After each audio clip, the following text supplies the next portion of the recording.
이제 이 시간 우리에게 주신 하나님의 말씀 함께 나눕니다. 오늘은 시편 50편 말씀을 함께 보겠습니다.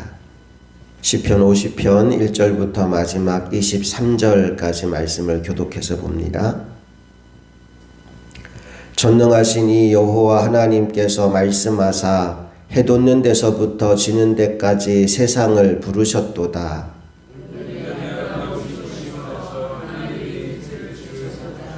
우리 하나님이 오사 잠잠하지 아니하시니 그 앞에는 삼키는 불이 있고 그 사방에는 광풍이 불리로다.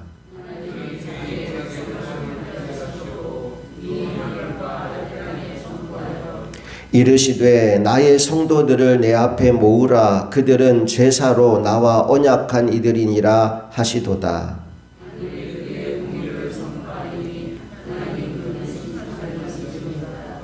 내 백성아 들을지어다. 내가 말하리라. 이스라엘아 내가 내게 증언하리라. 나는 하나님 곧 내 하나님이로다.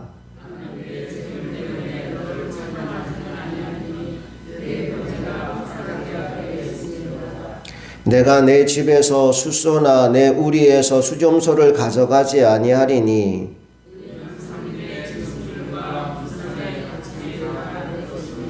산의 모든 새들도 내가 아는 것이며 들의 짐승도 내 것이미로다.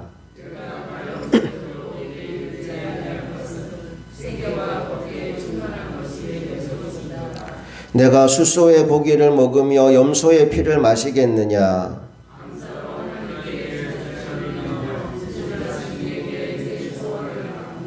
환난 날에 나를 부르라. 내가 너를 건지리니 내가 나를 영화롭게 하리로다.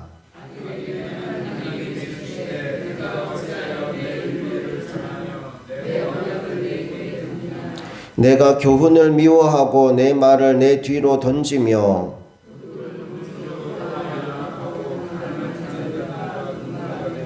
내 입을 악에게 내어주고 내 혀로 거짓을 꾸미며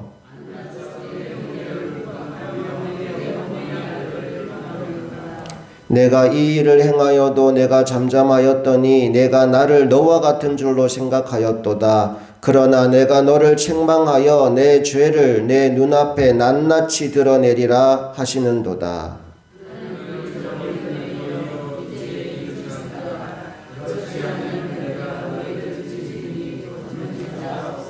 함께 읽습니다.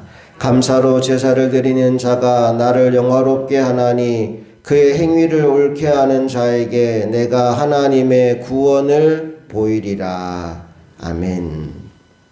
무당이 구슬할 때나 이미 돌아가신 조상들에게 제사할 때 이런 말을 듣는 경우가 종종 있습니다. 신의 노여움을 달래줘야 된다.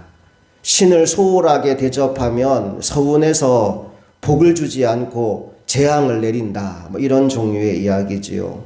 이번 주일에 조금 더 자세하게 제가 말씀드리겠지만 그리스도인들은 제사를 금합니다. 그 이유가 제사할 때 거기 조상이 오지 않기 때문에 그래요. 사람이 죽으면 그 영혼이 구천을 떠도는 게 아니고 성경은 이렇게 말합니다. 한 번 죽는 것은 사람에게 정해진 것이요 그 후에는 뭐가 있어요? 심판이 있으리니. 그러니까 사람이 죽으면 그 영이 떠돌아다니고 있는 게 아니라 그 영은 하나님 앞에 가서 심판을 받는 겁니다. 그러면 우리가 귀신이라고 말하는 영적 존재는 뭘까요? 그러니까 사탄의 하수인, 사탄의 졸개들입니다. 그들이 사람 속에 들어가서 역사합니다. 그리고 그 사람이 죽으면 그 영은 죽지 않기 때문에 그 몸에서 빠져나와서 그 사람 행세를 하는 거예요. 그 사람 속에서 평생 있었던 귀신은 그 사람의 말투, 그 사람의 과거 기억, 그 사람에 관한 모든 걸 다 알고 있잖아요. 그러니까 무당의 입을 통해서 마치 시어머니가 온 것처럼, 마치 시아버지가 온 것처럼 거짓으로 흉내내는 거예요. 제사할 때에도 거기에 와서 제사밥을 먹는 게 돌아가신 우리 조상들이 아니라 귀신들이 와서 귀신 잔치를 벌이고 있는 겁니다. 그래서 성경에서는 제사하지 마라. 이것은 이방신, 귀신에게 절하는 것이다 라고 말씀하고 있는 겁니다. 자, 어쨌든 이 부분 우리가 주일 예배 때 더 자세하게 다루도록 하고요. 오늘 말씀에서 우리에게 들려주고 싶은 건 너희가 하나님을 예배할 때 그렇게 우상 신을 섬기듯이 이방 귀신을 섬기듯이 그렇게 제사하면 안 된다라는 말씀을 우리에게 주는 메시지입니다. 왜냐하면 하나님은 우리가 그분에게 뭘 이렇게 하면 이렇게 해주고 저렇게 하면 저렇게 해주는 그런 종류의 신이 아니시기 때문입니다. 하나님께서는 그분을 달래는 제사를 원하시는 것이 아니라 진정으로 하나님께 감사드리고 하나님의 말씀에 귀를 기울이며 그 삶이 변화되어 나아가는 진정한 예배자를 원하신다라고 오늘 우리에게 말씀해 주고 있는 거지요. 자, 이제 오늘 1절 말씀을 보면 하나님이 온 세상을 그분 앞으로 소환하고 계신데요. 우리 1절을 다시 한번 읽어보겠습니다. 시작. 전능하시니 여호와 하나님께서 말씀하사 해 돋는 데서부터 지는 데까지 세상을 부르셨도다. 온 세상 사람들을 다 그분 앞에 불렀어요. 왜 부르셨을까요?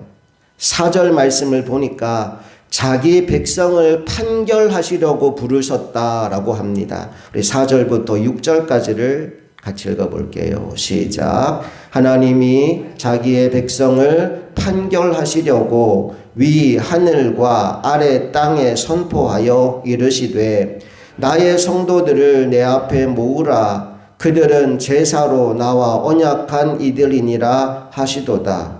하늘이 그의 공의를 선포하리니 하나님 그는 재판장이심이로다.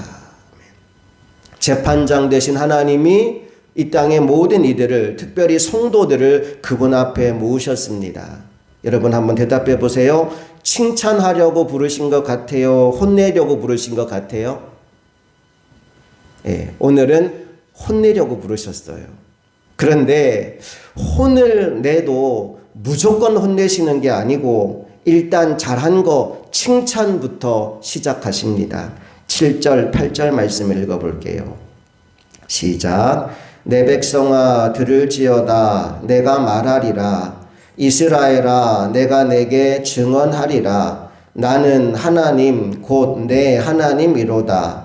나는 내 재물 때문에 너를 책망하지는 아니하리니 내 번제가 항상 내 앞에 있음이로다. 요즘으로 치면 주일 성수는 잘하고 있다는 겁니다. 주일마다 꼬박꼬박 예배 참석은 하고 있으니까 내가 그걸로는 너를 책망할 마음이 없다라는 거지요. 그런데 오늘 하나님이 그들을 책망하시는 이유가 뭘까요? 바로 그들의 중심에 문제가 있었다는 겁니다. 하나님을 사랑하는 마음, 진정으로 하나님께 감사하는 마음이 그들 속에 없었다라는 거지요. 13절부터 15절까지 읽어볼게요. 시작. 내가 숫소의 고기를 먹으며 염소의 피를 마시겠느냐? 감사로 하나님께 제사를 드리며 지존하신 이에게 내 서원을 갚으며 환난 날에 나를 부르라. 내가 너를 건지리니 내가 나를 영화롭게 하리로다. 또 23절 말씀 읽어봅니다. 시작. 감사로 제사를 드리는 자가 나를 영화롭게 하나니 그의 행위를 옳게 하는 자에게 내가 하나님의 구원을 보이리라. 아멘. 하나님은 우리를 통하여 그분의 이름이 영화로워지시기를 원하십니다. 그런데 언제 하나님이 영광을 받으시느냐? 우리가 감사의 예배를 드릴 때 하나님이 영광을 받으신다는 거예요. 지금 그들을 책망하시면서 하나님이 이 말씀을 하시는 이유가 그들의 예배가 지금 이게 빠져 있는 겁니다. 형식적이고 습관적인 예식만 남아있고 그 중심이 빠져버린 예배. 마치 이방의 제사처럼 신의 노여움이나 달래주는 그런 수준의 예배를 하나님 앞에 드리고 있으니 하나님이 그것을 기뻐 받으실 수가 없더라는 거죠. 그런가 하면 오늘 이들이 가진 또 다른 심각한 문제가 있었는데 그게 뭐냐? 하나님 앞에서 드리는 성전 제사와 일상에서의 삶이 전혀 달랐다라는 문제입니다. 16절부터 20절까지를 또 같이 읽어봅니다. 시작. 악인에게는 하나님이 이르시되 내가 어찌하여 내 율례를 전하며 내 언약을 내 입에 두느냐. 내가 교훈을 미워하고 내 말을 내 뒤로 던지며 도둑을 본즉 그와 연합하고 간음하는 자들과 동료가 되며 내 입을 악에게 내어주고 내 혀로 거짓을 꾸미며 앉아서 내 형제를 공박하며 내 어머니의 아들을 비방하는도다. 여기 16절에 악인에게는으로 시작합니다. 하나님이 너 악해라고 부르는 대상이 누구냐 하면 내가 어찌하여 내 율례를 전하며 내 언약을 내 입에 두느냐로 시작합니다. 그러니까 이 사람들이 하나님의 말씀을 아는 사람들이에요. 예배도 하는 사람들이에요. 이렇게 살아야 된다고 가르치기도 하는 사람들이에요. 문제는 말은 하면서 삶은 아닌 거예요. 하나님의 말씀을 알고 하나님 말씀대로 살라고 사람들에게 얘기하면서 정작 자신은 그렇게 살지 않는 거예요. 그래서 17절 이하의 말씀을 보니까 네가 교훈을 미워하고 있다. 내 말을 너의 뒤로 던지고 있다라고 합니다. 그리고는 도둑질을 하고 간음하고 형제들 비방하고 악한 일들 꾸미고 이런 일들을 쭉 나열하고 있는 거죠. 여러분, 예배의 목적은 하나님을 바꾸는 것이 아니라 내가 바뀌는 것입니다. 다시 한번, 예배의 목적이 뭐라고요? 하나님을 바꾸는 것이 아니고 내가 바뀌는 겁니다. 이방의 제사는 신의 마음을 바꾸려고 합니다. 노여움을 푸십시오. 화를 푸십시오. 우리에게 복을 주십시오. 신을 바꾸어서 내 삶에 영향을 받으려고 제사를 드리고 구슬하는 거예요. 예배는 그게 아니라는 겁니다. 예배는 하나님을 바꾸는 것이 아니라 내가 바뀌어지는 시간이 예배 시간입니다. 하나님의 말씀과 나의 삶을 동일선상에 세워두고 그 말씀을 기준으로 오늘 나의 삶을 비추어 보는 거예요. 예를 들어 사랑은 오래 참고 사랑은 온유하고 말씀을 들었어요. 그리고 내 삶을 생각해 보는 거예요. 내가 지금 오래 참지를 못하고 있네. 내가 지금 온유하지 않네. 그건 내가 하나님 말씀대로 못 살고 있는 거예요. 하나님의 말씀이 사랑은 오래 참고 사랑은 온유하고인데 내가 지금 오래 참지 못하고 사랑하지 못하고 있으니 내가 바뀌어야겠구나. 이게 예배자의 모습인 거예요. 여러분, 예배할 때 이 설교는 아무개 집사가 와서 들어야 되는데 라는 생각을 하지 마시기 바랍니다. 가끔 그럴 때가 있긴 해요. 그 사람이 이 설교 들어야 되는데, 그 사람이 이 말씀 들어야 되는데 오늘 예배 안 나온 거예요, 그 사람이. 여러분, 그 말씀은 그 사람을 위한 말씀이 아니라 누구를 위한 말씀일까요? 나를 위한 말씀이에요. 이런 거 있잖아요. 남편은 아내를 사랑할지어다. 예수님이 교회를 위하여 목숨을 버린 것처럼 남편은 아내를 목숨 다하여 사랑할지어다. 그 설교하는 날 남편이 교회에 안 나온 거예요. 이날 나왔어야 되는데. 또 이런 설교 있잖아요. 아내는 남편에게 뭐 하라 그러죠? 복종하라. 남편들이 또 신이 나서 보니까 부인이 없는 거예요. 우리 부인이 복종 안 하는데 이 설교 들어야 되는데. 아니요. 여러분, 예배는 하나님을 바꾸는 자리도 아니고 다른 누군가를 바꾸는 자리도 아니고 내가 바뀌는 자리입니다. 예배를 드리는데도 내 삶이 바뀌지 않기 때문에 하나님이 오늘 책망하시는 거예요. 그들을 향하여 악인이라고 표현하는 겁니다. 자, 로마서 12장으로 한번 가봅시다. 하나님이 기뻐하시는 예배자가 어떤 사람인지 로마서 12장 1절, 2절 말씀을 통해서 하나님이 오늘 받고 싶은 예배, 하나님이 정말 원하는 예배의 모습이 무엇인지를 확인해 봅시다. 로마서 12장 1절, 2절 다 같이 읽어봅니다. 시작. 그러므로 형제들아, 내가 하나님의 모든 자비하심으로 너희를 권하노니 너희 몸을 하나님이 기뻐하시는 거룩한 산 제물로 드리라. 이는 너희가 드릴 영적 예배니라. 너희는 이 세대를 본받지 말고 오직 마음을 새롭게 함으로 변화를 받아 하나님의 선하시고 기뻐하시고 온전하신 뜻이 무엇인지 분별하도록 하라. 하나님이 정말 받고 싶은 예배는 이런 예배입니다. 너희 몸을 하나님이 기뻐하시는 거룩한 산 제물로 드리라. 제물로 드리는 거예요. 그러면 삶이 바뀌어요. 이 세대를 본받지 말고 마음을 새롭게 함으로 변화를 받아 하나님의 선하시고 기뻐하시고 온전하신 뜻이 무엇인지 분별하도록 하라. 하나님이 기뻐하시는 예배자들이 다 되시기를 주님 이름으로 축복합니다. 여러분, 교회에 나오는 것으로 만족하면 안 돼요. 주일 예배 잘 나와서 주일 성수하고 새벽 기도하는 것으로 여러분 종교적인 의무를 다 했다 착각하시면 안 됩니다.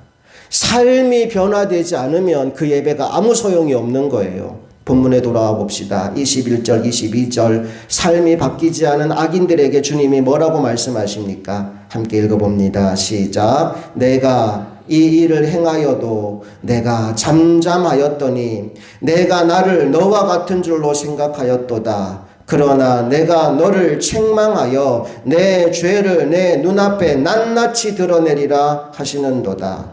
하나님을 잊어버린 너희여, 이제 이를 생각하라. 그렇지 않으면 내가 너희를 찢으리니 건질 자 없으리라.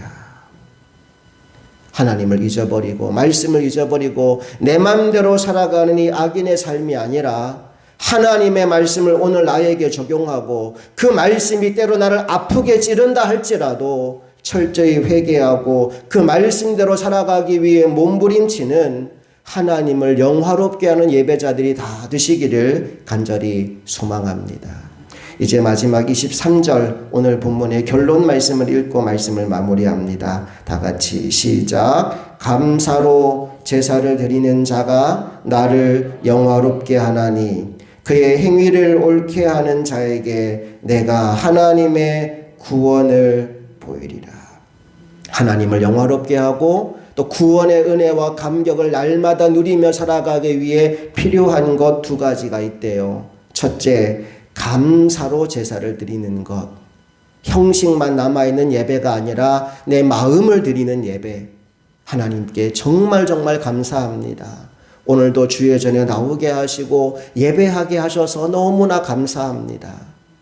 감사한 마음으로 시작하고 감사한 마음으로 끝내는 예배, 하나님이 그 예배를 받고 싶어 하셔요.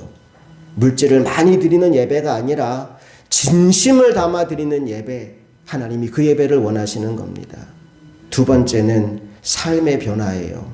그 행위를 옳게 하는 자에게 라고 말씀하시죠. 예배를 드렸다면 그 결과로 뭔가가 달라져야 돼요. 근데 달라지는 게 다른 것이 아니라 내가 달라지는 거예요. 하나님의 말씀을 받았으니 그 말씀에 따라 내가 바뀌는 겁니다. 하나님을 만났으니 그 만남의 결과로 내가 변화되는 겁니다. 그 변화가 쌓여서 성장하고 성숙하는 거예요. 하나님의 목표는 뭐냐 하면 그리스도의 분량까지 자라게 하는 거예요. 오늘 우리를 통해 예수 그리스도가 보여지는 거예요. 야, 당신을 보니까 예수님이 어떤 분인지 알겠습니다. 그걸 보여주는 수준까지 자라게 하시려고 하나님 예배할 때마다 우리에게 말씀하시고 은혜 주시고 감동 주시고 때로는 책망하시고 회개하게 하시고 돌이키게 하시는 거예요. 여러분이 성장하고 성숙하는 것이 하나님 아버지를 영화롭게 하는 일입니다. 오늘도 하나님을 기쁘시게 하는 예배자로 살아가는 저와 여러분 모두가 될 수 있기를 주님 이름으로 축복합니다. 함께 기도하시겠습니다.